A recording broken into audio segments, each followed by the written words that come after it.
চারটে জিনিস যেগুলোকে মাননীয় শুভেন্দু অধিকারী পাওয়ারে আসার সাথে সাথেই ফুলফিল করেছেন। প্রথমটাই হলো গো হত্যা। এখন ক্লিয়ারলি বলে দেওয়া হয়েছে যে আমাদের এই পশ্চিমবঙ্গে আর কোনোভাবে গো হত্যা হবে না। যদিও হয় সেটা হচ্ছে সরকার থেকে যে জায়গাগুলো নির্ধারিত করে দেওয়া হয়েছে শুধু সেইখানেই।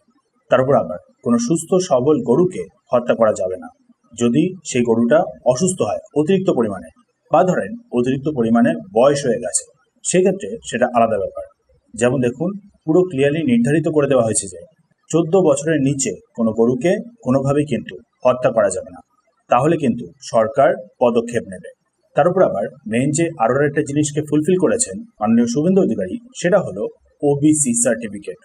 দেখুন, আগে যে সরকার ছিল সেই সরকার ওবিসির যে লিস্টটা তার মধ্যে এক্সট্রা করে অনেকগুলো মুসলিম কমিউনিটিকে ঢুকিয়ে দিয়েছিল, যার ফলে সেই ওবিসি লিস্টটা 143টা কমিউনিটিতে পরিণত হয়ে যায়, যার মধ্যে অ্যাকচুয়ালি 77টাই টোটাল আনভেরিফাইড মুসলিম কমিউনিটি ছিল।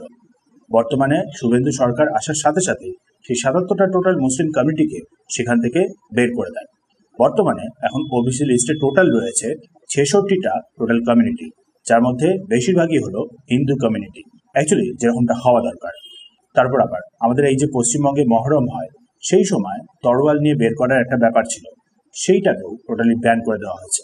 মানে এখন থেকে মহরমের সময় আর কোনো রকমভাবে তরোয়াল দেখানো যাবে না।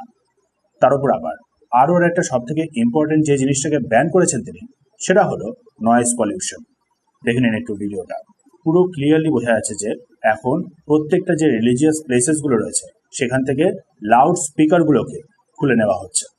নাও এবার দেখুন, অনেকে বলছে যে এটা শুধুমাত্র মসজিদগুলোর ক্ষেত্রেই করা হচ্ছে, বাট অ্যাকচুয়ালি কিন্তু সেটা সত্য না।